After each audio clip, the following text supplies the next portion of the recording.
Right, chaps, we're in the Wiggly sitting room on the Wiggly sofas, and I've asked you both to prepare and describe the Wiggly podcast in great detail to our new listeners without being boring. So off you go, Richard. Prepare?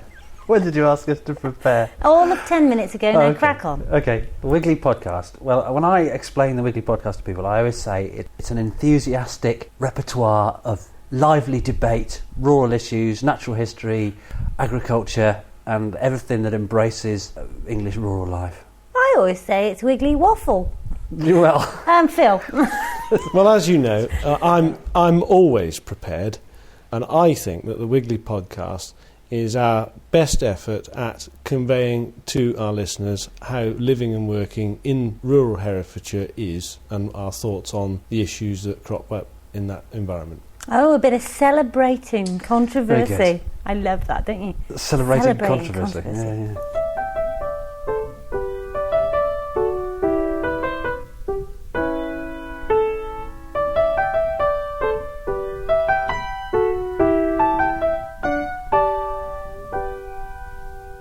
Right, coming up on this week's show, I'm flying away to meet Caroline Drummond, but we're in the airport and get cut off in the middle, and we have to go and board the plane.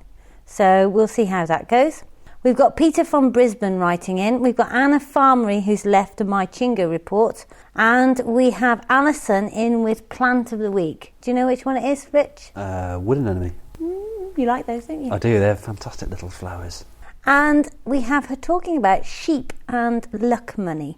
But first of all, Phil and I yesterday went to the Leaf AGM and conference.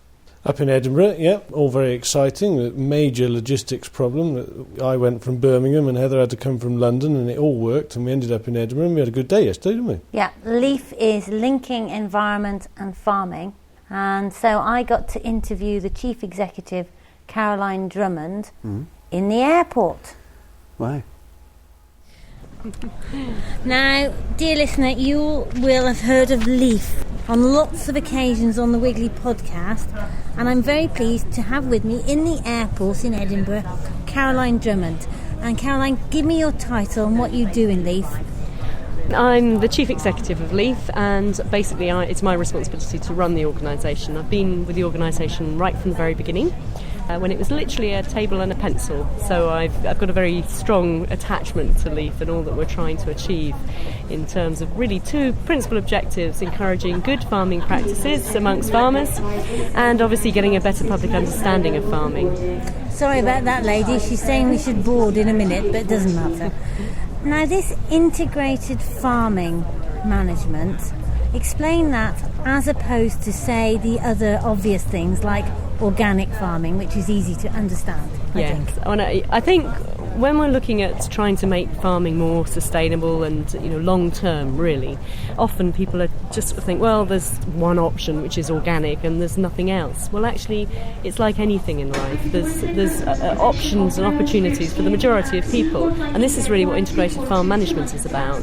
It's about a farming system that covers the whole of the farm, which is unique and different from any other farming system, and it embraces not only good farming practices, so looking at good care of our natural resources like soil and water, but also obviously looking after biodiversity and ultimately communicating that as well. And that's quite a core part of the farming system. It's a true environmental management system, and that's really this whole focus of trying to make a future and trying to make a future that can be sustained really for farming.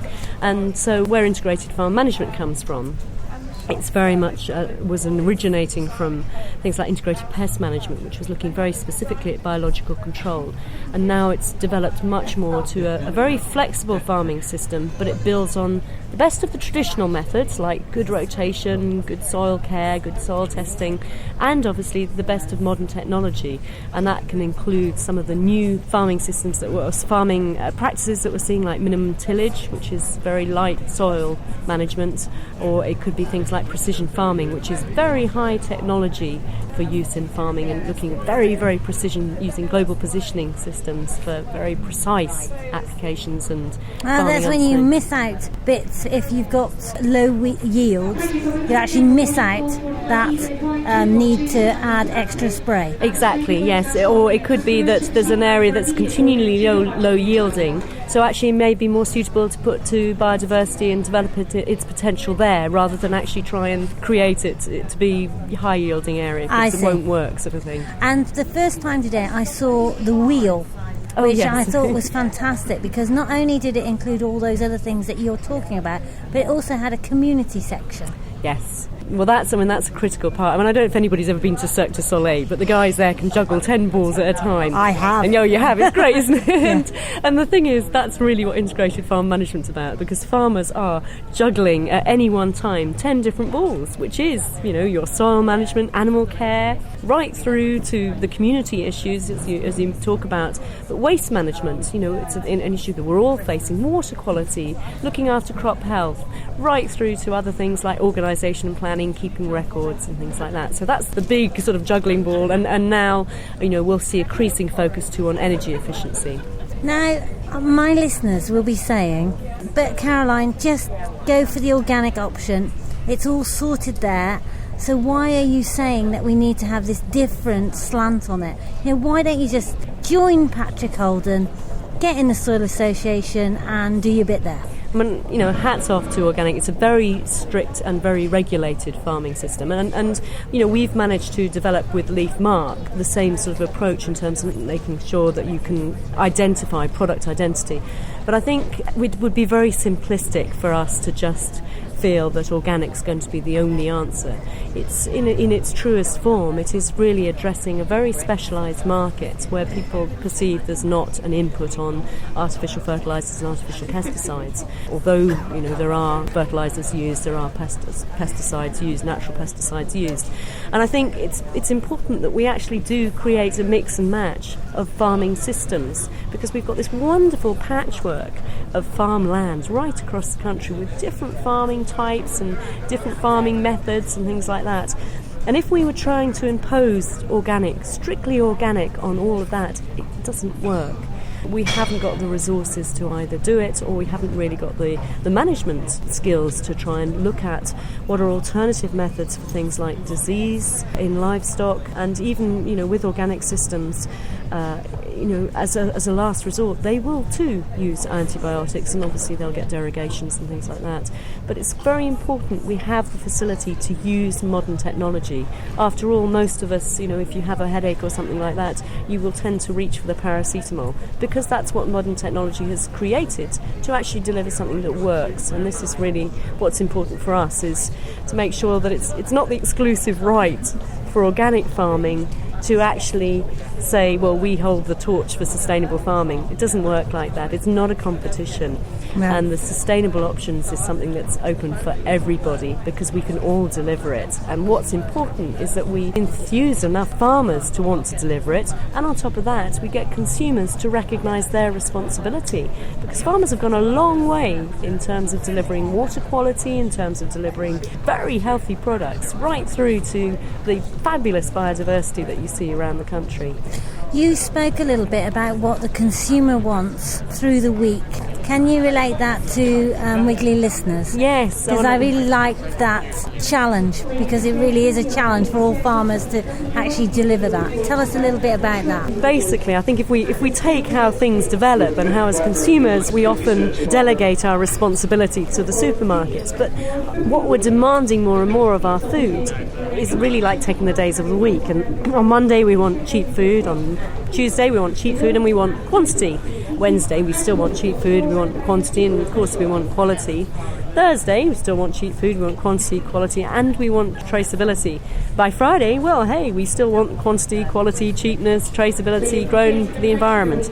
And we have this continual demand, in terms of new issues that will come. We want addressing things like food miles, packaging, and all of this is a core part of how farmers are embroiled in this business of creating part of sustainable development. And I think what we're trying to do within Leith is provide some of the solutions in not only the delivery mechanism for farmers, but also for consumers to actually think, I know if I buy, say, for example, the Leaf Mark, I'm buying from a thinking farmer, a farmer who wants a future. And at that point, we had to go because it was final call and we were sat at the wrong gate. And there'll be more later.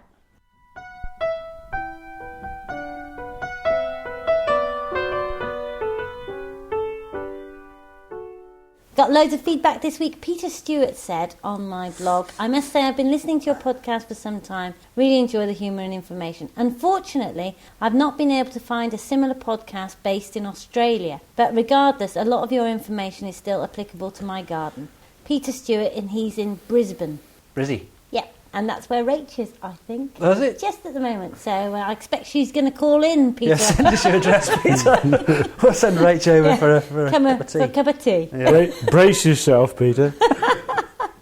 I wondered if we could get some contributions from all over the world, maybe. Once we've got our farm phone set up, could we have a report from Peter on his garden in Australia and perhaps somebody in America? Because I know we've got listeners all over the world. Yeah. Don't I you listened that'd to be you fun? talking about the farm phone last week. I can't quite work out what it is exactly. Ah, well, nor me quite, because at the moment there's this massive pile of wires in the office with a man called Craig. I've asked him if he's a genius because I don't see how he's going to sort it out, and he says he's not. Right. So I don't know whether we will end up with a farm phone, but the idea is that we've got this new whoop system, voice over internet protocol, which means that it's a hyper wacky wizard phone system for us at Wiggly Wigglers, so people's details come up on our computer and all sorts of things. But not only that, it means that we've each got a recording device, like a voicemail but a bit more sophisticated. Right. And one of them will be dedicated to the farm phone, where folk can phone in and say whatever they want to, that's really which good. comes out as an MP3 file, which means that it can automatically go bzzzt into our podcast. Right, excellent. Got it? That works really well. Yeah, that's quite neat. Yeah, so we'll see. But at the moment, there's a big pile of wiggly wires in the Wiggly office. Yeah, I saw Michael inspecting them earlier on. I think they'll be all right, because Michael looked as if it was a positive effort. Didn't say anything bad, particularly. Yes. Wasn't particularly disparaging about the whole setup, was he? If you want one of these amazing systems, I think they're less expensive than a normal office phone system. And we've got ours from Gordon Harwood. I don't know the website, but it's Gordon Harwood into Google. Right.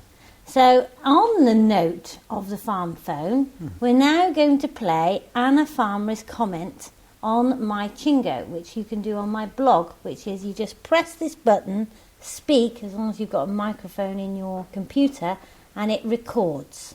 So here it is. Hi, this is Anna from the Engaging Brand, and I've just listened, Heather, to show, I think it was 53, but it was While You Were Ploughing with Farmer Phil. I was a bit disappointed. You didn't share the great idea that one of my listeners on the Engaging Brand came up with for how to promote your podcast, which I really think the team should vote on. So all I shall say is, the Wiggly team, will you vote on whether you think the idea with the cow will be a good idea for Heather to do? And I await show 54 for the response from the team and not Heather. All right then, enjoy your show, great stuff, keep it coming, and speak to you soon. Well, there we are. Shall we just gloss over that and move on then? I think. I think Rich and I have got to vote. What are you voting on, Phil? What you're about to tell us. Oh, I see. Well, anyway, on show 39 of the Engaging Brand, Anna ran a competition for our book on how to promote the Wiggly podcast, and there were some corking ideas from using YouTube, making a viral video, so that'd be fun, having an environmental walk through Second Life. Now, I don't understand Second Life, so if any listener understands it, please let us know how it works. Having a Wiggly Wigglers TV programme, launching a national Wiggly Wigglers gardening competition. Thought that was a fantastic idea. And the winner was give away a CD with an environmental connection. So link up with an environmental group or business and give away a CD to promote the Wiggly Podcast because so many people don't know what a podcast is. I like that idea. Yeah, That's moving on then. What was the idea that you're not telling us?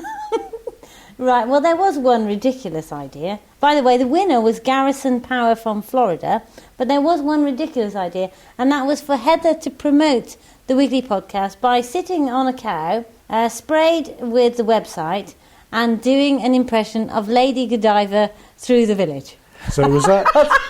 You know what?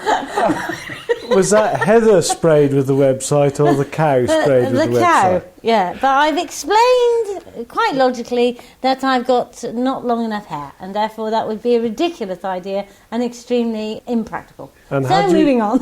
Your hair doesn't need to be that much longer, though, does it? Do I get to supply the cow?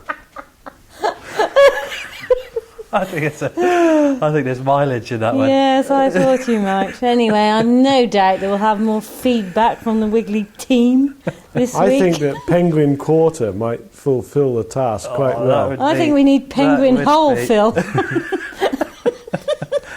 I think that's something to work on. Yeah.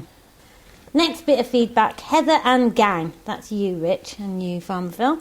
Still listening to your excellent podcast. My ears perked up, especially during episode 53, when I heard you talking about wartime nettle use and cooking with nettles. Farmer Phil entered a whole new realm when he spoke of nettle cuisine. He must be a fan of HFW. HFW.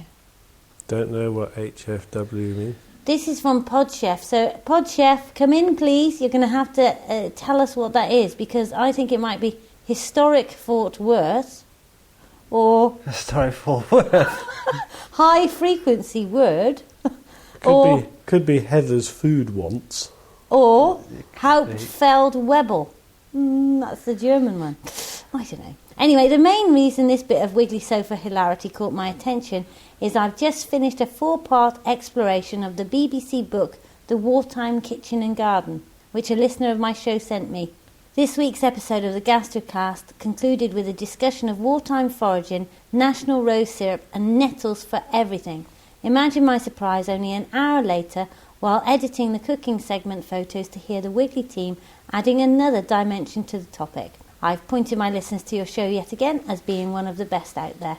All the best, Neil, and he's Gastrocast, podchef.motime.com. Isn't that amazing? Yeah. Have you read that book? Have you seen that book? There was a TV programme, wasn't there? Because we can learn so much stuff from when times were hard, I think. Yeah. More feedback. Hi, Heather. Now, this feedback's about the cow on the front of the new catalogue. This is from Barbara Hayes, and she says, the cow is real and cool. And the thing is, we've had several customers who don't know what the thing on the front of the catalogue is. Really? And they phoned in. And so Rach has been taking a check of which is the most unusual guess. And there is one customer who is adamant that it is a hedgehog. Oh dear. That's slightly unfortunate. Not quite sure what to make of that then. Nor me. Could be a prickly old job milking hedgehogs in the morning, I reckon. I reckon. Anyway, whatever. And we've got Chris who says, just managed to listen to the podcast on shooting. I'm not too quick with all this technical stuff. Thought it was well presented and you played devil's advocate very well. Well balanced and informative. I thought we'd have more negative stuff, so if you've got any feedback that you want to share with us about the podcast on shooting, number 53, please get back to us. And we've got the other one here which says, this is from Randy Cowton, and he's an American listener in France. Met you through the Naked Scientist podcast, been listening to yours every week since then. Great and interesting stuff. And this is a question for you, Rich. I've recently moved to a home with a larger garden, and I'm thinking about composting more of our household waste. Until now, we've limited the compost material to raw vegetables, peelings and tea bags due to limited space. Now I would like to go completely wiggly and compost as much as possible. However, I found some sources which recommend avoiding any cooked vegetables, meats and dairy products, as these attract rats and other natural, although less desirable, visitors. Could you please tell me your version of the truth on this subject? Thanks for your interesting podcast. Keep up the wonderful work. Well, Rich? I think actually I've responded as well and said, so we might be mentioning it, that comments on this podcast. But, well, there are a couple of things that you can do, and certainly it's worth avoiding putting cooked food in compost heaps. Definitely cooked meats. You know, it decomposes and it putrefies, it's smelly, and it really does attract rats and things. So it's worth avoiding. You can get a green cone that I mentioned. But the problem, hate those. Yeah, well, they kind of work, but you don't get anything out of them. Don't get anything from it, other than just being able to dispose of your waste. You don't get anything from it. This year, we've talked about it previously, but this year I've used bokashi a lot. I guess it's in the kind of early stages yet. I won't really be able to see what sort of difference it's made in the garden. But from other case studies, bokashi is an absolute fantastic thing to do in order to be able to compost your household waste and all your household waste. Well, including the meat. Including meat. The only thing perhaps you can't do is put bones in there, because no matter what you do with bones, there's still going to be bones for many, many years. You can dig up a bone out of the garden, an old cow's femur or something that's been around for 40 years. So, Really? well, you could. You could. I mean, Good Lord. That's not in your garden. But when you've treated waste with bokashi, it makes all those minerals available to plants, and the plants are taking those up, and in turn they're consumed by people. One thing that our diet lacks through forced growth, conventional agriculture, is a lot of the food produced from unhealthy soil has very few vitamins and minerals and antioxidants. So when you eat that food, even though it's good for you, even though it's better than eating a big or something, there's not that much goodness in it. But if you're improving the health of the soil, then that just gets passed on to the vegetables and the plants that you're growing in the soil, so it's well worth doing. Farmer Phil? It's worth adding that bokashi, the fermentation process that bokashi instigates, rats and mice hate it. They won't go near it. Do you know that from experience? Well, there's two things I know, is that in our experience in making bokashi, we don't have any problems with rats and mice going anywhere near it in the farm context. But I also know that in the context of treating household waste in Tower Hamlets in London, that they have found it to be an absolute transformation in their problem of getting the waste from tower blocks of flats to a sort of semi-centralised composting system. In the past, this attracted rodents and they had terrible problems. And when they put bokashi in the system, it did away with all that at a stroke. And so that adding bokashi both to your garden and even to your conventional composting system deters them. I won't say it gets rid of them completely, but it certainly deters them, and it's worth pointing out. Rich and I have been doing this application to go for this Shell Springboard Award, which will help us get bokashi, we think, into office space. And the more I did it, the more I thought, do you know what, if each office had one of these things, you could take just thousands of tons of waste out of the waste stream, because everyone goes to work, don't they, with their bananas and their leftover meaty sarnies and all that sort of thing. The more I started to think about it, the more I thought, if you can actually do it where you are rather than carting waste around all the time, it'd be so cool. I would, absolutely. To make some, the beneficial implications are enormous, absolutely enormous. But it's a good thing to do because it's really interesting as well. It's a really good way. But you can sprinkle bokashi on the garden. In forests in Southeast Asia, bokashi has been used to increase the amount of biodiversity on forests. Literally, all they've done is go on, sprinkle the bokashi bran, or probably rice husks, I expect, sprinkled it on the forest floor, and they found that has stimulated plant growth and encouraged much greater diversity of species. So young Jodie has done the very same thing. Has she? At our flower patch. Oh, fantastic. Yeah. We've sprinkled a bit of bokashi on, and we'll see if that makes any difference. We've also put a lot of Oscar's manure on. Do you want diverse plants coming up in the flower patch? Lots of dandelions. I think I'll just add to the whole soil, won't it? Look, it's bokashi, great. One thing I would say about it, it does seem to get rid of vermin. It discourages rats for sure, but there are instances where dogs, for instance, as I found out when I buried it in my garden, the little terriers have tried to dig it up a couple of times and eat it. Yeah, probably does them a lot of good. Quite possibly, yeah. And then we landed, so I got her in the baggage department. Here we go. Now the thing is, we were cut off then because we had to board the plane. Right, so now at the other end in Birmingham. So what I want to know, Caroline, we were talking about leaf mark. Can you just explain that to the listener? Yes, sure. What we've tried to do is very much put across the whole journey for farmers to deliver sustainable agriculture. And that's taken us from demonstration farms, from providing technical information for farmers, right now to really giving an opportunity for consumers to buy into a little bit of what farmers are doing. Those farmers have gone the extra mile for caring for the environment. And that's really what the Leaf Mark encompasses. I mean, it's very much, it does what it says on the food, really. Yeah. It's linking environment and farming. I think where it's unique is, well, obviously it works very closely with the other farm assurance schemes, which are very much geared towards food safety standards. What it does is add that little bolt-on bit for the environment. Where it's unique, it covers the whole farm. And so, farmers don't compromise, but at the same time it's very logical for farmers. So from that point of view, it's great.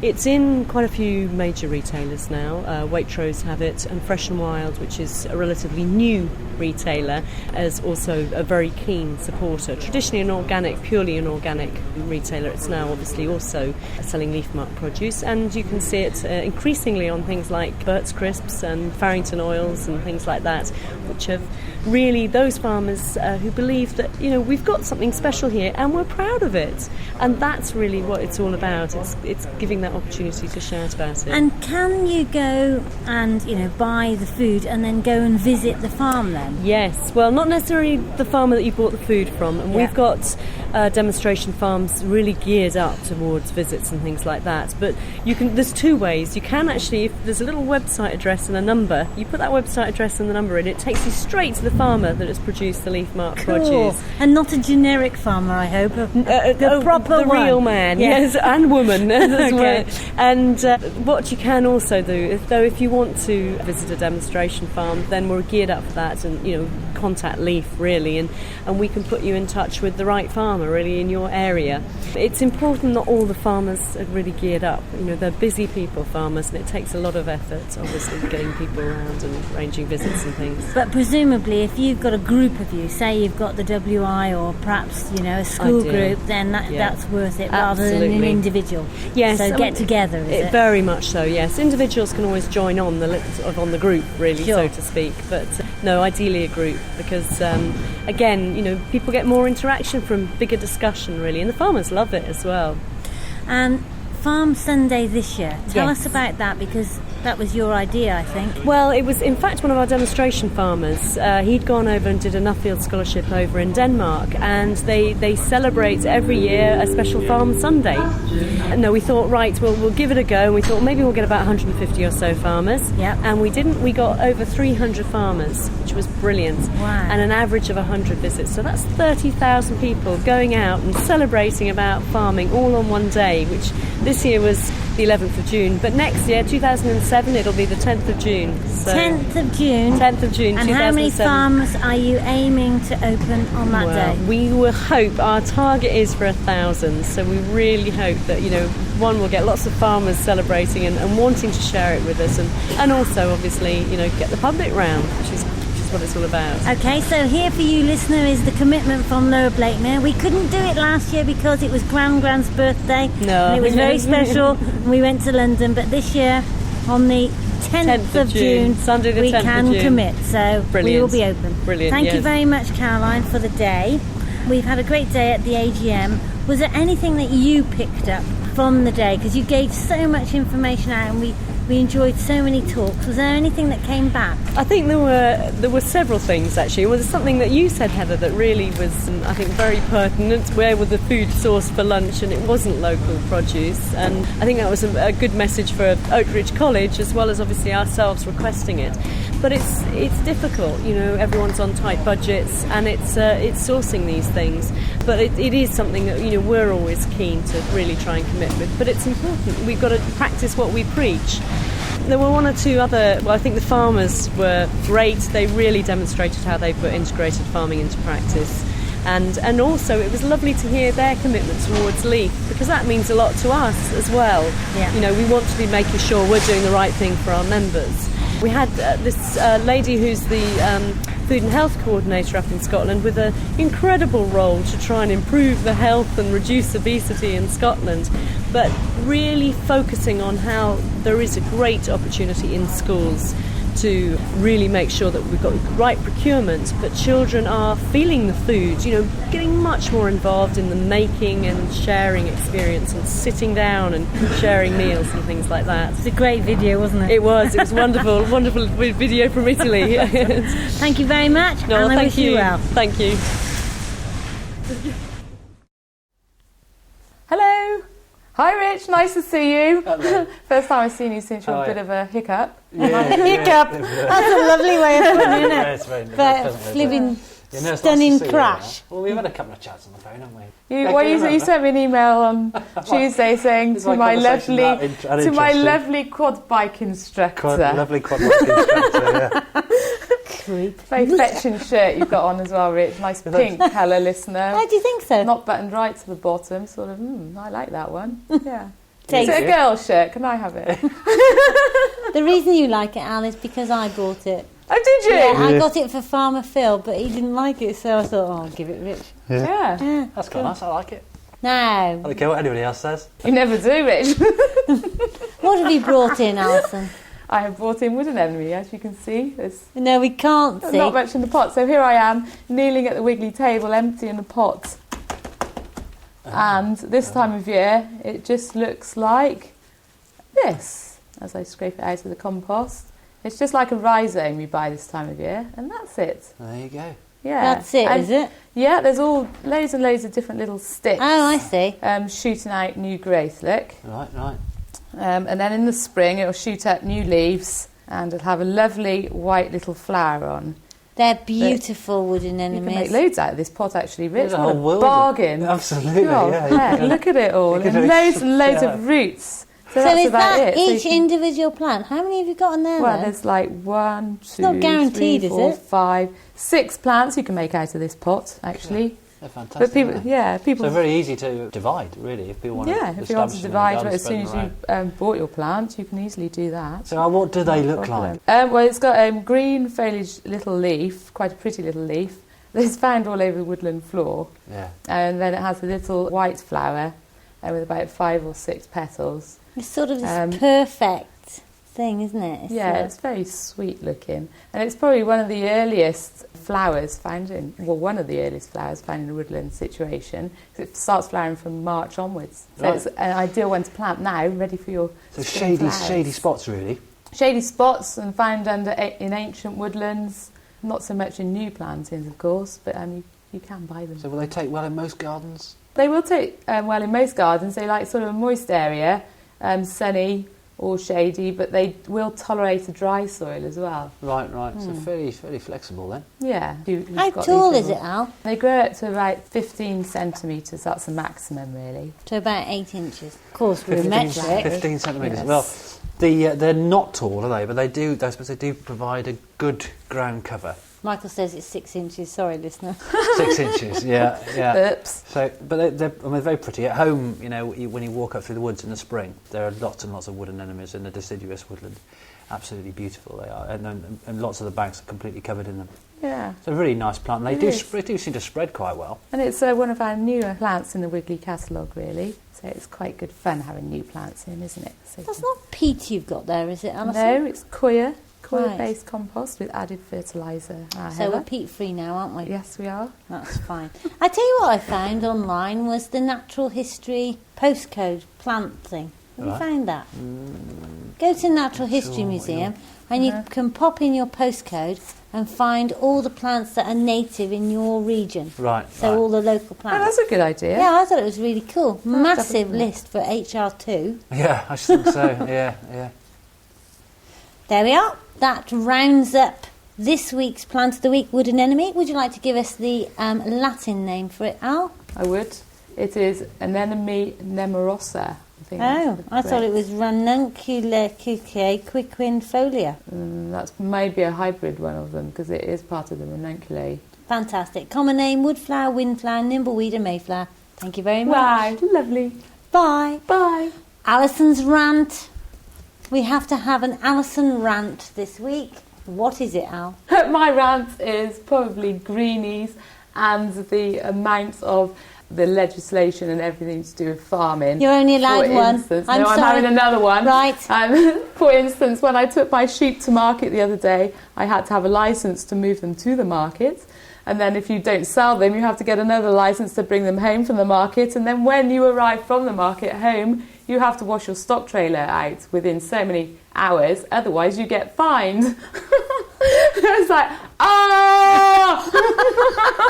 like, Is there someone to kind of check up to see whether you've washed your Yeah, stock they trailer come out? round. Really? Yeah, they come round. They give you a ticket once you've left the market. Why do they mind if you've washed your trailer within... Because it's all stemmed from foot and mouth, and all the stock trailers have to be clean now, but they only give you a certain amount of time. So you have to have it immaculately clean, otherwise if it's dirty, you're fined. Well, isn't on that the a good spot. thing then? Or It you is a good thing, but you have to do it in a certain time, and you just don't want the added hassle of things, really, do you? And now tell us about your sheep win, your mega moment have in the a world win. of swat I balls. sold 8 of them, yearlings, at the annual sale. Zort, bless. Of course. Sure. And That's right. I got one chap to show one of them, and it wasn't trimmed up or anything. It looked pretty out of the field, and all these others were trimmed up and looked lovely. And I was like, ooh, looks a bit scruffy. And then he borrowed someone else's white coat to show it, and I thought, oh, here it goes. And it did look quite nice in amongst the others. And anyway, it had 4th prize, which I thought was pretty good going for a first attempt. Yeah. And What I've never sold any in a market before either. So it was groovy. I was well impressed. So, I mean, the listener's going to want to know, how much did you get? How much did I That's get? what I said. How much did you get? For the She was all 4th prize. coy. No, not for the 4th prize. No. For per sheep. When you sold them, how much did you... Well, they ranged... The 4th prize got 310, I think. Right. The highest got 360. This is guineas. Right. And it averaged around 280 per sheep. So Alison is Good money, isn't it? retiring from That's Wiggly not bad Wiggly. money if you can get it. If they're nice sheep, of course. Right, provided by Alison. Okay. Oh, that's interesting, isn't it? Yeah, God, amazing. Average of 280 quid per sheep. Guineas, that was. Guineas, Guineas. okay. So That's what is it- So you had £1 and another 5p. 5 pence to the pound. Yeah. Right. Still in Guinness. Wow. Why is that? I don't know why they're selling guineas. Did you give luck money? Yeah, I gave luck money. Okay, do you know about luck money, Rich? No. Share it. Well, one person bought 3 of mine, so I gave him a tenner. So Usually luck you just money give is- £2 or £3. Yeah, luck money is if you buy something, you go and ask the farmer who's selling it for luck money. Right. And then he gives you a couple of quid. It's just kind of It's this- really old-fashioned. Yeah. Yeah, And it's quite a nice- grandfather nice always tradition. used to do it. My and I dad think always it's quite did it. nice to keep these things going, really. But And I it do. is really sweet. And when I bought a ram a while ago, this lady gave me £2 luck money. It's like, oh, thank you. Farmer Phil is Yeah. very sanctimonious about luck money. He doesn't agree with it. I think it's a I think good it's great. age-old tradition. And I do. Brilliant. And my dad used to say that if you trimmed a sheep too much on its back, Mm-hmm. then it let all the water and snow in. It was a very bad thing. Yeah, And it's much rooting. better, even with a show sheep, to have a Yeah. round back. And I agree with it. These sheep had little rugs on at the sale. Some of look them, they quite just go silly. flat. Rugs on a sheep? Yeah, little sheets to keep them black, stop them going grey in the Oh, sun. for God's sake. But I still had 4th prize, and I didn't trim mine, so that's cool. I'm intrigued now. I'm just wondering why these sheep are so much more expensive than your average kind of, what are they, Texans or Well, rabbit Texels. crosses or Texels. Texans. Rich, you want to come farming down on the farm one day? No, I don't. You do, actually, because you were going to get some sheep for your little paddock. Only if I can go on your quad bike again. Typical. Isn't it? So you haven't answered my question though. Why do you get so much more? What's their Well, at value? the moment, they're a bit trendy because the society, they've only been in this country 10 years, so it's probably peaked. Right. But saying that, there's so many new members. Like when I joined 6 years ago, I was like 89 member, and now they've got over 300 members, and it's these new members that keep buying in. So it's market demand, Yeah. isn't it? Yeah. But I know I with my don't think dad's Suffolk But I'm still tubs, wondering why they're worth. What can you get out of them? Is a meat taste that much better? Is a coat really Yeah, they're useful for supposed to be making very things out lean, and they are quicker growing than our main flock. And we have done an experiment of crossing them with a North Country mule, and they produce quite good lambs, so you can fatten them quicker. Just And before then- a listener thinks it's a cross between a horse and a donkey, she means a mule sheep. Obviously. Yeah. A sheep and What are mules then? What's a mule sheep? North Country mule is just a normal sheep. It's not a mule. Yeah, it's not a mule, is it? No, It's 'cause they're not like Suffolks. Suffolks. You know, when you get a black-faced Suffolk, and they're quite big and round, quite difficult to turn over when you're doing their feet, that sort of thing. The mule is a lot slimmer. They're supposed to be quite milky, and they do quite well on this land down here. They've got Roman Yeah. nose, haven't they? Slightly. Mules, yeah. The border Leicester, you'll probably think Ah, of. Yeah. But we you're a sheep, do you, girl? recently bought 100 North Country mules, and they're lovely. Yeah. But don't people just imagine that when they see sheep on the hillside, that's what they're eating? That is the lamb that they're eating. But there's more to it than that, isn't there? Isn't there there's crossing going on? Yeah, The farmers get the sheep, well, from like there, bring them down, like with cross the them with Zwart other Bless, you can people have started on a commercial basis crossing the ram with their main flock to get a better growth rate, leaner meat, and it's working. Also, with pedigree anything, so when we used to have pedigree Suffolk sheep, Yeah. their one ambition in life was to die. Right. Yeah. You know, they're bred and they're just They love not dying sheep hardy too. enough. Right. But if you put a Suffolk tup onto a different sort of sheep, then you've got a more hardy sheep that grows quicker Right. and looks cool. Right, You know, Suffolks are just gorgeous sheep. They're what you expect a sheep to look like, aren't they? Right. There we are. That's sheep talk for the week. Yeah. Alison's rant. We're going to have to come back to sheep, I think, at some stage. Yeah, It's very Alison's interesting. rant is this week because we couldn't fit her in last week, so that's why we've let her have a rant. So there we are. Thanks, Al. Bye. Bye, Al. So this luck money business, we've never paid it, I must admit. I call me tight, but I just think it's a Tight. a discount. And obviously the other reason that we don't very often get reason to pay it is that we don't use livestock markets because we sell everything privately. That's right. That's right. But I've always thought that it was a bit harsh to agree a price for your animal and then have the customer demand more and in cash as well. It does seem completely unreasonable to me, I've got to say. But I know there is a long history to it. Not that I know it, but... Well, thank you, Tight, for that.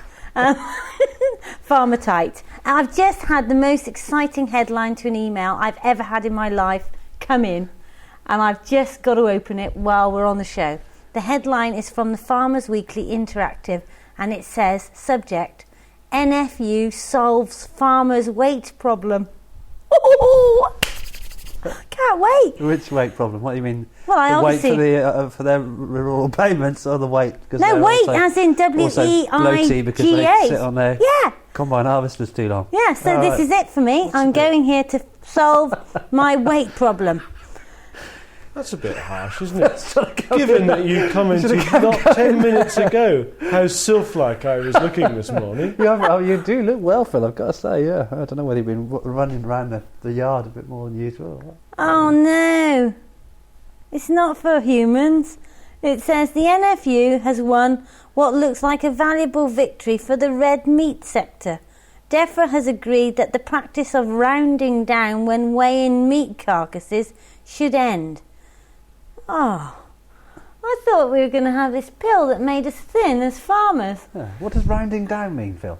I don't know, to be honest. Well, I mean, obviously I know what it means, but I didn't know. I'm not, because again, we never sell anything fat, so it's not an issue to me. So I don't know. I shall have to find out. There you go, I've got it. Ah. It's now been agreed that farmers should be given an accurate weight for their beef, sheep and pigs rather than rounding down to the nearest half kilo. Oh, There you are. There we are. Oh, Excellent. they could be had up for that, you know. Hey, are we Yeah, supposed weight to be, are we loss supposed to be programme. looking at squirrels this week? We're supposed to be talking about squirrels, aren't we? Hey, 'cause You we've like got squirrels, don't We've you? got a great squirrel report coming up. We have got a great squirrel report coming up, which we have promised for several weeks now. Yeah. But I'm glad to say it's in the bag. The Excellent. squirrel's in the bag. Where it's the best place for all grey squirrels is. So next week we have Philippa from Save Our Squirrels on the show, guaranteed. Brilliant. And so it's goodbye from the Bye. Wiggly Sofa. Bye from me. Bye-bye.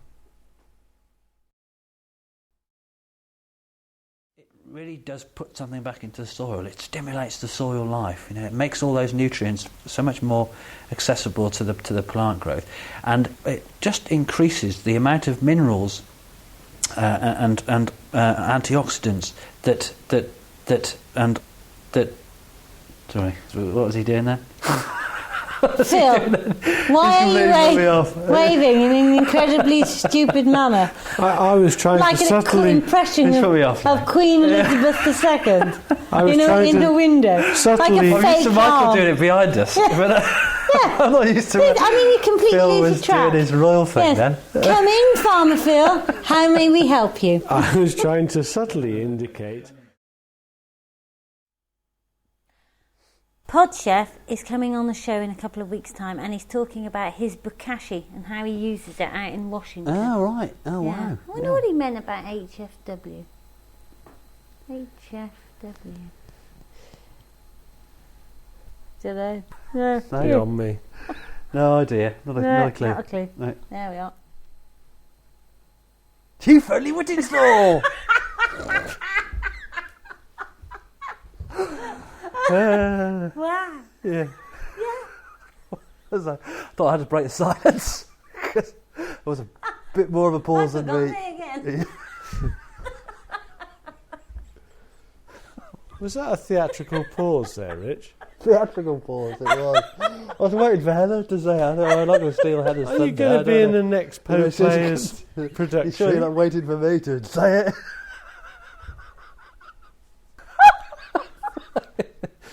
Oh, sorry. I had forgotten it again. Oh, dear me. There we are.